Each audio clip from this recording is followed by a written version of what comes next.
You are watching Travel World Online. So I'm attending this ITO convention, and there are great discussion around the challenges before inbound tourism, the opportunities and future growth of inbound tourism. And as we all understand, inbound tourism is now recovering. We've already recovered about 80%, and post-pandemic, our effort is to promote sustainable tourism. There are a large number of lesser-known destinations, and we need to promote and bring these destinations on the world map, and that is how the potential of full potential of India's tourism sector will be exploited. So how sustainability of tourism? The current level of sustainability, yes, we need to improve. Some of the hotel chains have adopted sustainable practices, but a lot more needs to be done. All other stakeholders have also to be sensitized. The entire value chain has to be part of this mainstreaming of sustainable tourism. So whether it's tour operators, whether it is attractions, whether it is destinations, all of them have to contribute to this change. But I'm sure we are all moving in the right direction, and we are adopting more and more sustainable and responsible practices, and our tourism sector will definitely grow to be a sustainable and responsible tourism sector.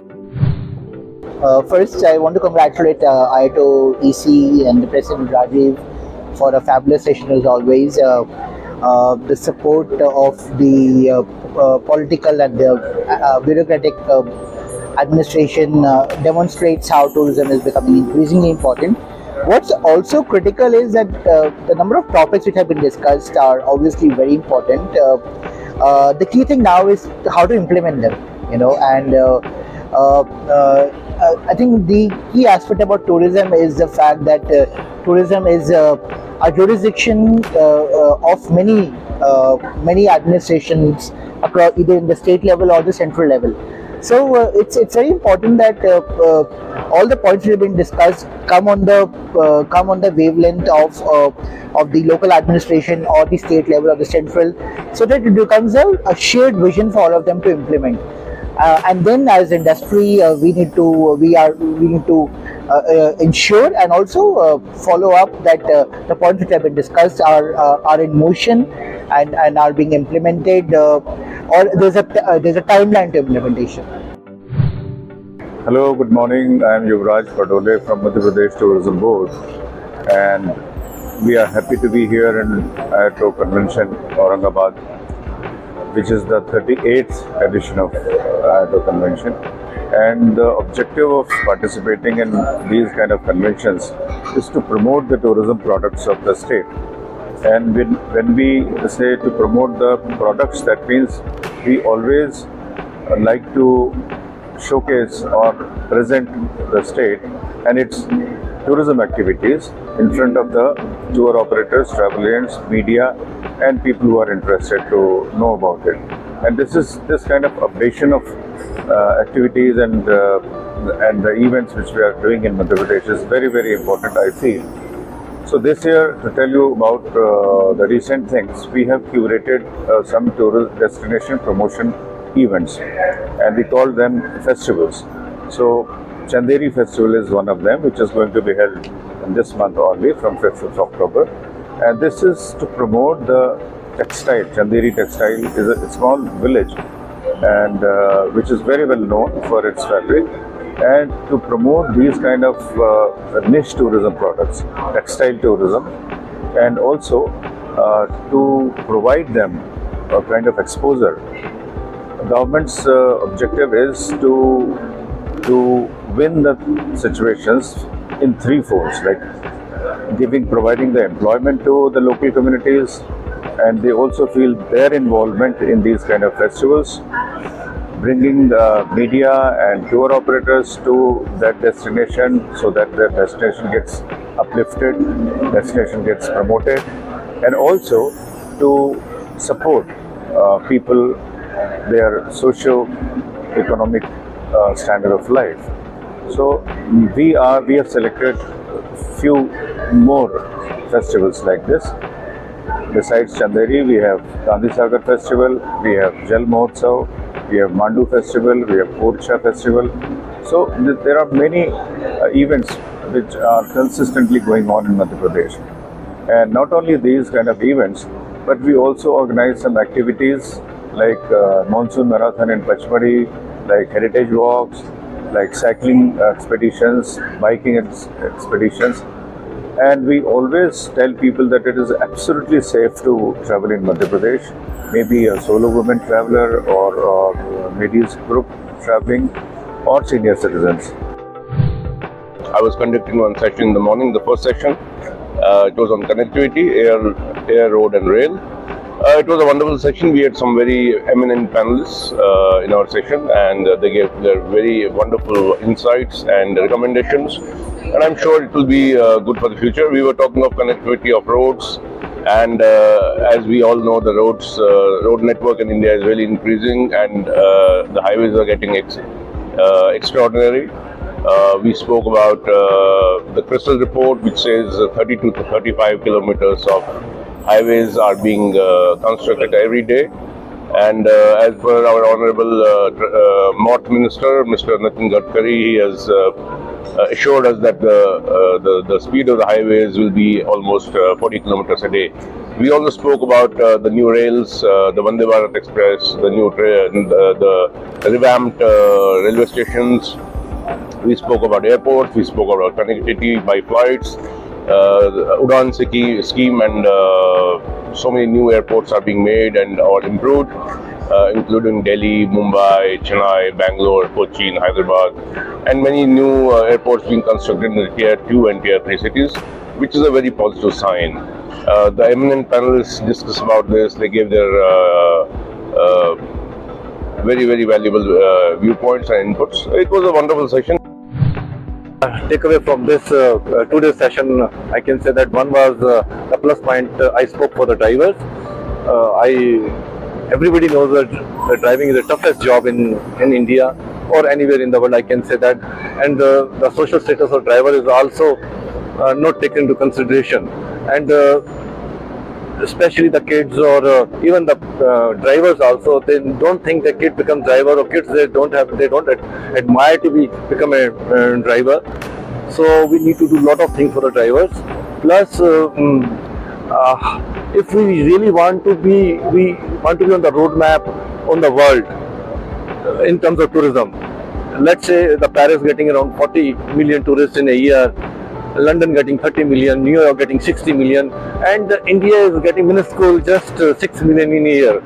And we have to reach those numbers. If we have to reach those numbers, we all stakeholders, let's say ITO, ITA, Hotel Federation, Faith, Ministry of Finance, Ministry of External Affairs, DOT, Ministry of Highways, Road and Highways, they all have to come under one roof, and they will have to select the expert in their fields and come under the one board and make one tourism board, so that all the resolutions they can be passed under the one board, all the expertise they can give their opinions and to take to India tourism further.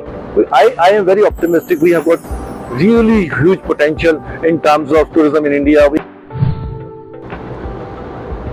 ITO convention this year is a huge success in my viewpoint.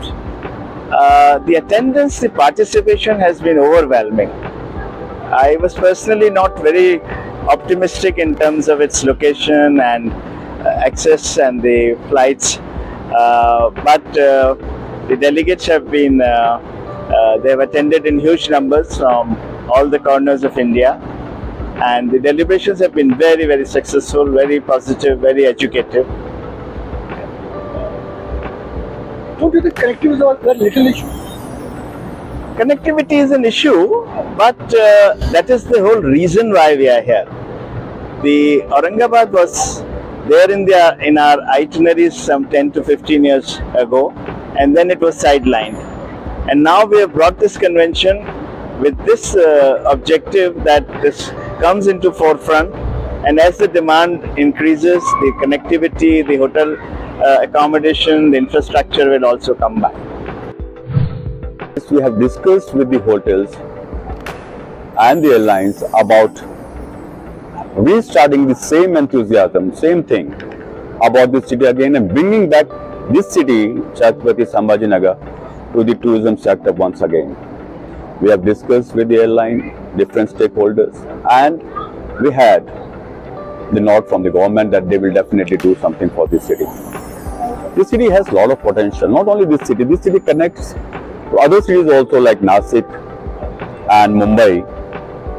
And I'm 100% sure, like we felt and we had the figure from other states where we did our previous convention, that this city will be definitely benefited from this convention. Sudhir Patil, Chairman Meena World.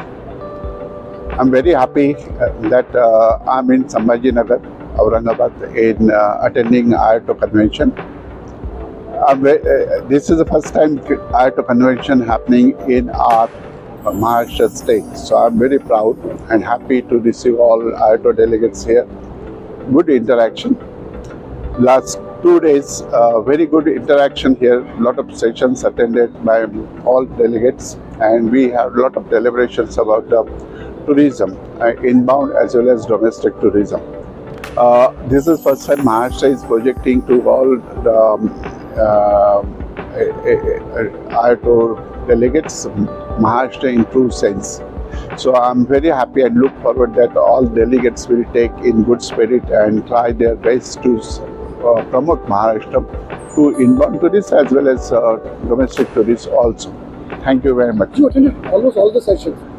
So, which sessions do you find, brainstorming session?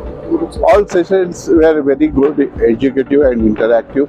We get to know the truth, what's happening down the line, and very eye-openers rather, I would say that. And happy that there is a lot of deliberations are there. Right things generated and passed on to the right authorities, and that is, I think, success of each and every session, what's happening here. Very happy because and that's the reason I'm attending each and every session here.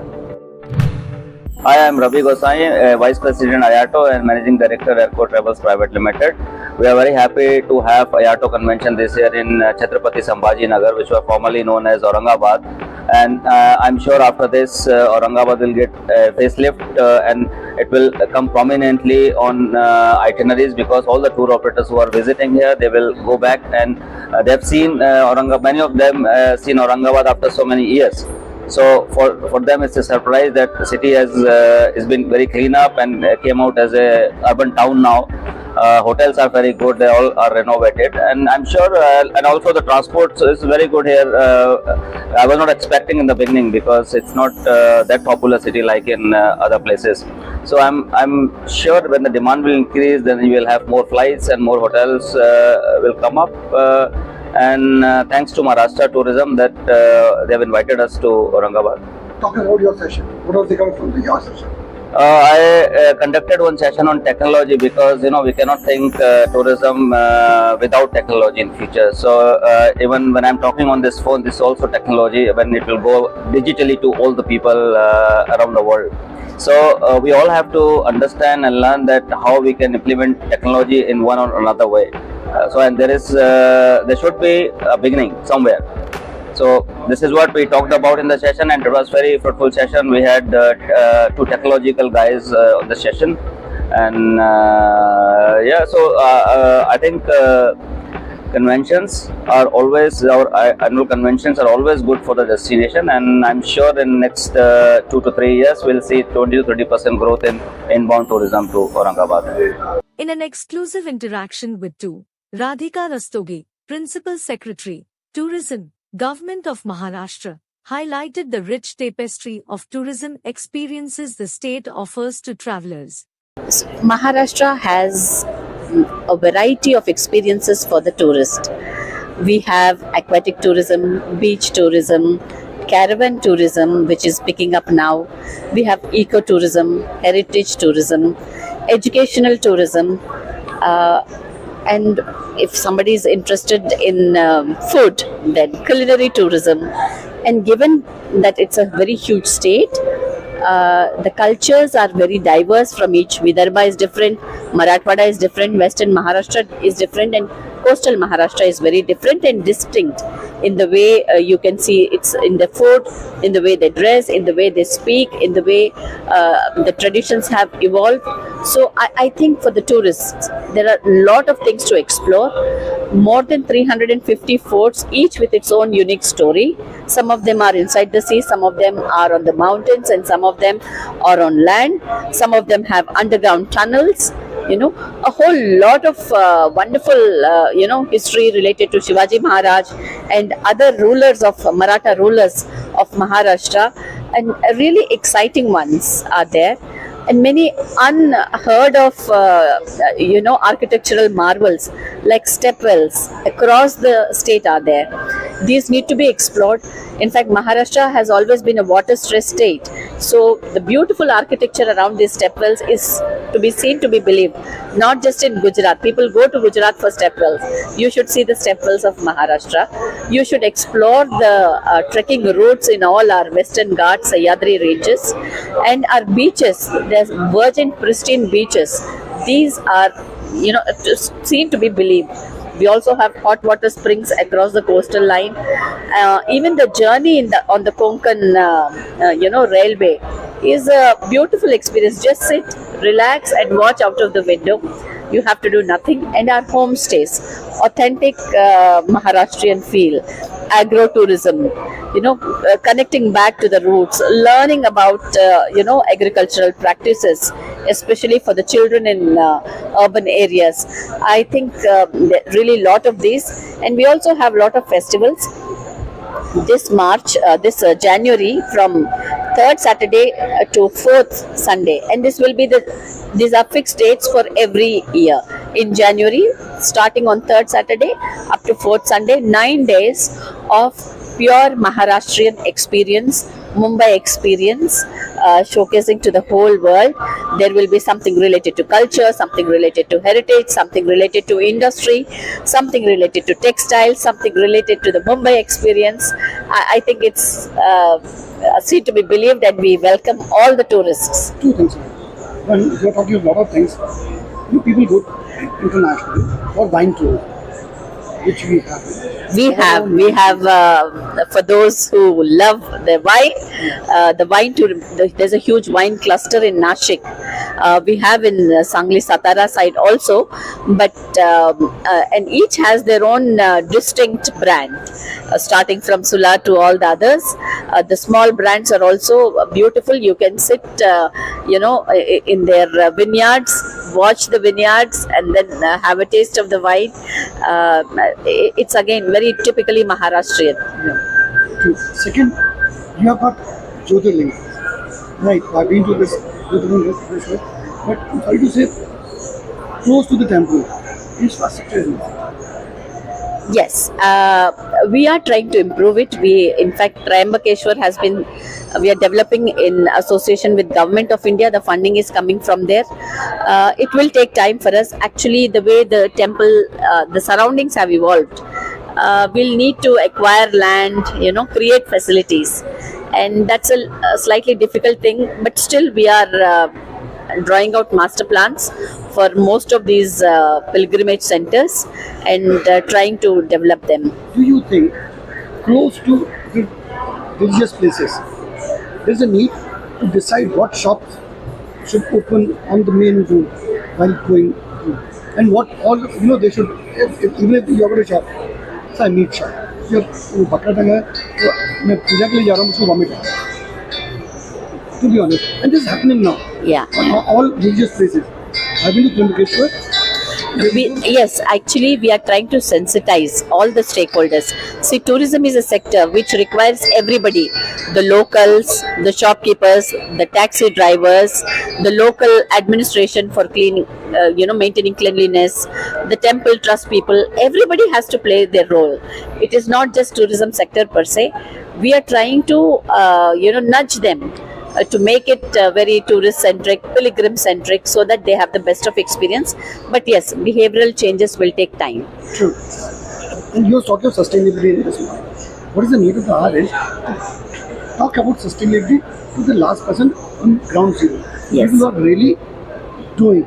So we need to train them to what all you are doing for that. Yes. And training our students. Behavior change के लिए because See, we have, I think, the highest number of Yuva tourism clubs in the country. Around 720 of them, which we have formed this year.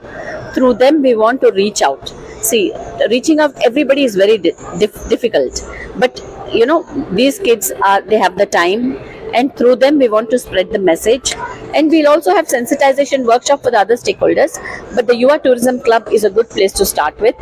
When they are young, catch them young and try to instill that pride in their surroundings, pride in their, towns, heritage, monuments and places of worship, and accordingly, do their bit for ensuring that, people don't litter the places, people don't desecrate these places, and, keep it in a good place.